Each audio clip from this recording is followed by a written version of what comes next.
তৎসত্ত্বেও যাহারা কুফরি করে তাহাদের উপমা যেমন কোনো ব্যক্তি এমন কিছুকে ডাকে যা হাঁক ডাক ছাড়া আর কিছুই শ্রবণ করে না, বধির, মুখ, অন্ধ, সুতরাং তাহারা বুঝিবে না।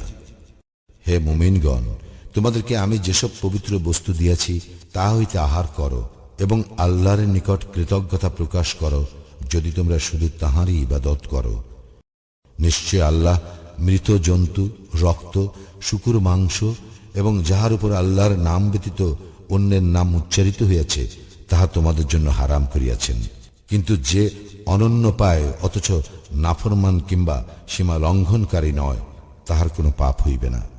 নিশ্চয়ই আল্লাহ অতি ক্ষমাশীল, পরম দয়ালু। আল্লাহ যে কিতাব অবতীর্ণ করিয়াছেন যাহারা তাহা গোপন রাখে ও বিনিময়ে তুচ্ছ মূল্য গ্রহণ করে, তাহারা নিজেদের জঠরে অগ্নি ব্যতীত আর কিছুই পুরে না। কিয়ামতের দিন আল্লাহ তাহাদের সঙ্গে কথা বলিবেন না এবং তাহাদেরকে পবিত্র করিবেন না। তাহাদের জন্য মর্মন্তুদ শাস্তি রইয়াছে। তাহারা এই সৎপথের বিনিময়ে ভ্রান্ত পথ এবং ক্ষমার পরিবর্তে শাস্তি ক্রয় করিয়াছে। আগুন সহ্য করিতে তাহারা কতই না ধৈর্যশীল।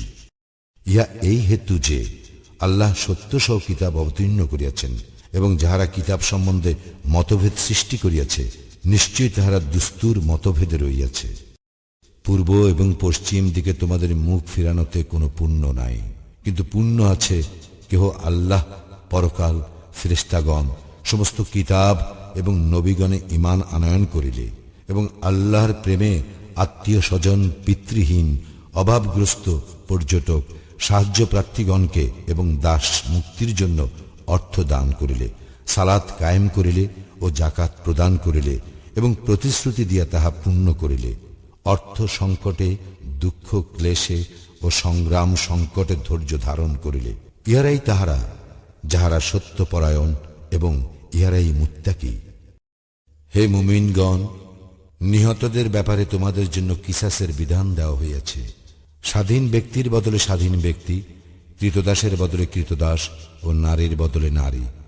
কিন্তু তাহার ভাইয়ের পক্ষ হইতে কিছুটা ক্ষমা প্রদর্শন করা হইলে যথাযথ বিধির অনুসরণ করা ও সততার সঙ্গে তাহার দেও আদায় বিধেয়।